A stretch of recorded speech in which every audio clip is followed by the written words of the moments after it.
त्यांनी सांगितलं हात वर करून तुम्हाला या सूचना मान्य आहेत, कारण की नाही तेही सांगा. त्याप्रमाणे सगळ्यांना त्या सूचना मान्य करून आता कामालाच वेळ लागेल. उद्धव ठाकरे यांनी त्यांच्या पदाधिकारी मेळाव्यामध्ये सगळ्यांना विचारणा केलेली होती. येत्या काळामध्ये ही समीकरणं जुळू पाहतायत त्या दृष्टीनं असं काही मनसे अध्यक्षांनी केलेलं आहे का? पदाधिकाऱ्यांना युती विशेषतः शिवसेना उद्धव बाळासाहेब ठाकरे करण्याच्या संदर्भामध्ये काही विचारणा केलेली आहे का, किंवा त्यांचा रोग काय हे जाणून घेण्याचा प्रयत्न केला आहे? नाही, त्या विषयावरती काही चर्चा झाली नाही. साहेबांनी सांगितलंय की आपण तुम्ही एकमेकांना मान सन्मान दिला पाहिजे. मान सन्मान दिल्यासोबतच आपणही कसं वागतो काय करतो त्याच्यावर आपल्याला निर्बंध आणली पाहिजे, अशा प्रकारच्या सूचना त्यांनी केलेल्या आहेत. काही जुन्या कार्यकर्त्यांना सोबत घ्या असंही बिलकुल. आपले जे माजी पदाधिकारी आहेत, काही उमेदवार होते, काही घरी बसलेले आहेत, तुमच्या आपसामध्ये पटत नाही, तुम्हाला आवडत नाही, असं करून चालणार नाही.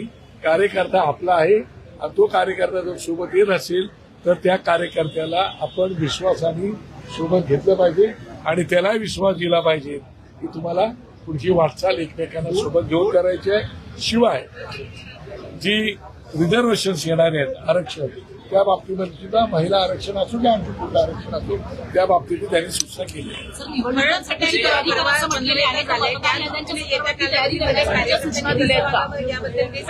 मला असं वाटतं की तिथे अन्याय असतो तिथे या गोष्टी घडत असतात, पण तुम्ही जर आरेला कार्य केले नाही तर काय होणार नाही. तुम्ही आरे बोलत का कार्य होते, त्याच्यामुळे तशा प्रकारच्या त्याच्याही काही सूचना आज केलेल्या आहेत.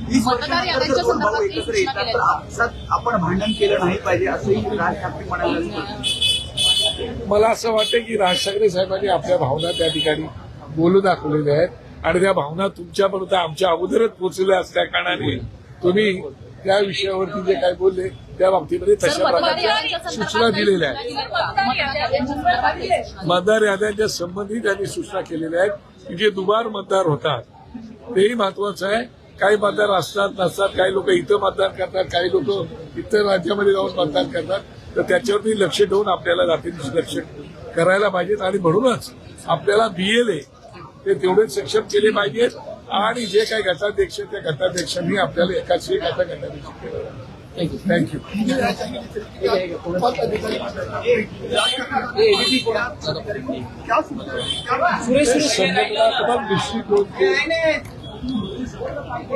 संगठनात्मक दृष्टिकोण के हिसाब से उन्होंने आज पूरे अपने संगठन को मजबूत कैसे करना है उसके बारे में शिक्षा की है और मुझे लगता है सभी हमारे पदाधिकारियों ने उसका समर्थन हाथ ऊपर करके दिया है.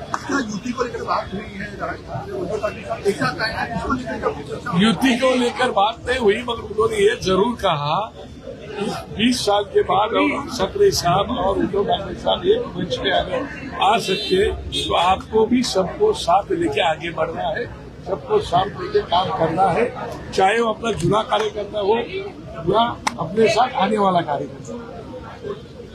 थँक्यू.